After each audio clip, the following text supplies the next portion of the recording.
Terima kasih Anda masih bersama kami. Bagi Anda yang baru saja bergabung, kami hadirkan kembali 3 berita utama hari ini. Harga cabai dan telur di Sumedang naik. Cabai domba yang paling banyak dicari menembus Rp100.000 per kilogram dari harga normal Rp40.000. Anggota geng motor di Kabupaten Cianjur ditangkap Satreskrim Polres Cianjur karena menganiaya warga. 6 pelaku lainnya masih diburu polisi. Komunitas pecinta reptil di Subang mengajak masyarakat untuk lebih mengenal hewan reptil.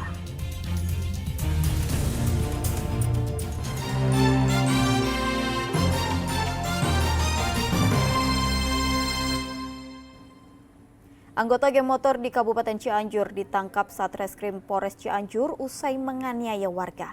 Sementara 6 pelaku lainnya masih dalam pengejaran polisi.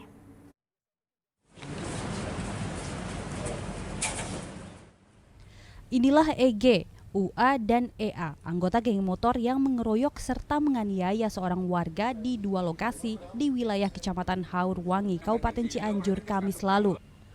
Penganiayaan terjadi karena salah satu tersangka dendam terhadap korban.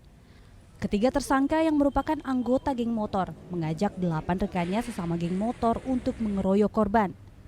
Dari tangan pelaku, polisi menyita sejumlah barang bukti berupa sebuah pistol yang dibeli secara daring, 2 unit sepeda motor, serta beberapa pakaian milik pelaku. Mendapatkan sebagian dari kelompok pelaku. Ada 3 yang berhasil kita amankan.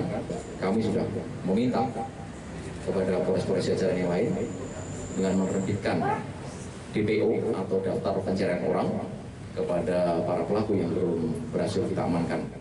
Sementara 6 pelaku lainnya masih dalam pengejaran. Polisi mengimbau para pelaku untuk segera menyerahkan diri.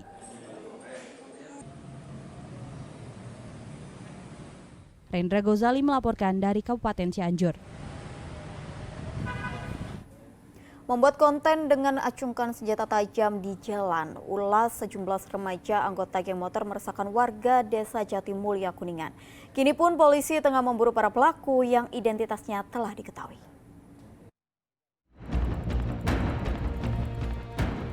Video yang memperlihatkan sejumlah remaja tengah mengacung-acungkan senjata tajam sambil menyisir permukiman warga Desa Jatimulya, Kuningan menggunakan sepeda motor ini membuat resah warga. Mereka khawatir kejadian tersebut terulang dan bisa mengancam keselamatan mereka. Resah lah yang adanya, ya kurang tenang aja habis ada begituan. Ya sebagai warga sini ya begitu. Resah gitu Pak ya? Iya. Walaupun kemarin tidak apa-apa gitu iya. ya. Tapi kan nggak terjadi juga, yang ada takut lah Pak lah gitu iya, lah. Iya. Barangkali kedepannya terjadi gitu ya, Pak ya. Ngerinya yang akan datangnya lagi takut begitu lagi Pak. Pengennya sih aman aja. Menurut warga, kejadian geng motor yang menyisir permukiman penduduk dengan membawa senjata tajam tersebut terjadi pada Minggu dini hari, tanggal 5 November lalu sekitar pukul 3 dini hari. Polisi dari Polres Kuningan menyatakan telah meminta keterangan sejumlah remaja yang terekam dalam video tersebut.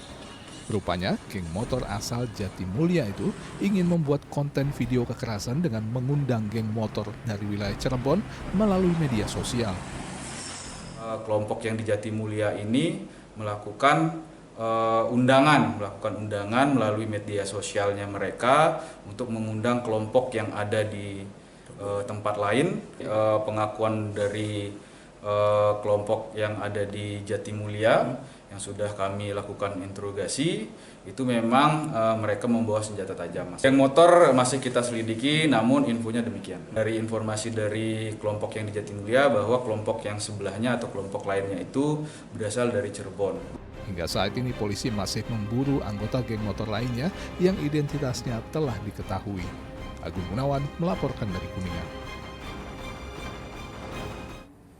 Yosep Hidayah, tersangka kasus pembunuhan ibu dan anak di Jalan Cagak, Subang, hingga kini masih membantah bahwa dirinya sebagai pelaku utama dalam kematian istri dan anaknya, Tuti Suhartini dan Amelia Mustika Ratu.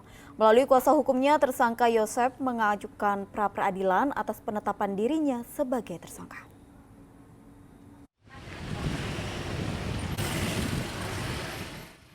Meski sudah ada titik terang, kasus pembunuhan ibu dan anak di Subang ini belum juga terungkap dengan sempurna.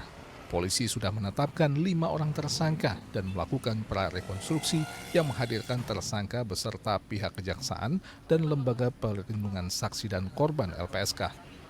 Pengacara tersangka Yosep membantah seluruh hasil prarekonstruksi yang dilakukan Polda Jawa Barat. Hal ini karena banyak ditemukannya ketidaksesuaian dari keterangan saksi Danu yang menjadi dasar atas penetapan tersangka lainnya, termasuk tidak sesuainya jam kejadian antara pernyataan Danu dengan tim forensik. Tim pengacara tersangka akan mengajukan pra-peradilan atas penetapan tersangka kliennya. Sementara kita dengan tim, kita sudah diskusi persiapan untuk melakukan pra-peradilan itu daripada klien kami. Apakah nggak terlambat Bang untuk melakukan pra-peradilan sekarang? Belum. Ini kan ada perpanjangan 20 hari sampai 40 hari ada update-nya. Kondisi acara. Ya, itu kan versi dari Danu ya. Dari Danu, apa yang disampaikan dalam keterangan pra-peradilan itu adalah versinya memang dan menurut kami ya kasih Kuasa hukum Yosep menambahkan terkait pertemuan antara Yosep dengan Danu di warung pecel lele itu hanya karangan Danu karena sebelumnya keduanya tidak pernah bertemu di malam kejadian. Zainal Arifin melaporkan dari Subang. Kapolres Sukabumi mendatangi korban salah tangkap dan penganiayaan oleh 4 anggota polisi di Ciamas. Keluarga meminta agar polisi pun bertindak profesional dan tidak gegabah agar tidak terjadi salah tangkap.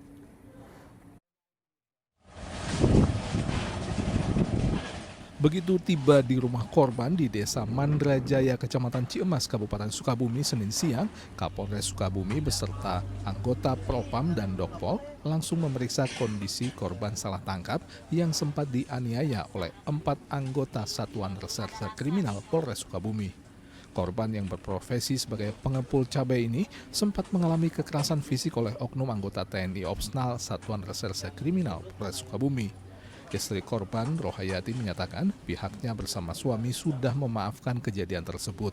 Namun, ia meminta kepada polisi untuk bertindak sesuai prosedur dan tidak gegabah, apalagi terhadap masyarakat kecil. Ia juga meminta polisi menindak oknum anggota sesuai hukum yang berlaku. Mana harga diri, mana suami, luka hati, luka badan, luka fisik. Sebagai aparat gitu nggak boleh gitu. Main hakim sendiri. Kan sebagai aparat mengayomi, melindungi warga. Kalau saya sih udah terlanjur ya, nasi sudah menjadi bubur. Sudah saya maafin semuanya. Tapi kedepannya pesan saya, jangan sampai terjadi terulangi seperti yang suami saya alami, gitu aja pesan saya. Kapolres Sukabumi yang mendengarkan cerita Benal soal kejadian salah tangkap dan penganiayaan yang ia alami menjanjikan akan menindak tegas anggotanya. Dari sini saya bertemu langsung dengan Pak Iko dan berbincang-bincang terkait dengan bagaimana cerita perjalanan pada saat kejadian dan juga dari cerita tersebut sesuai dengan apa yang disampaikan oleh Kasih Propam kepada kita akan memproses terhadap anggota melalui mekanisme yang ada, yaitu dari Propam melakukan pemeriksaan dan pendalaman terhadap kejadian tersebut. Untuk anggota sedang dalam proses dan untuk keselamatan beliau ke depan juga akan kami jamin tidak akan terjadian seperti ini lagi. Korban sempat ditangkap polisi karena dituduh menjadi pembobol sebuah minimarket tempat korban memarkirkan mobilnya untuk beristirahat bersama keluarganya saat perjalanan pulang dari Banten kembali ke rumahnya. Namun setelah ditangkap, korban sempat mendapatkan penganiayaan dari anggota polisi yang menangkapnya.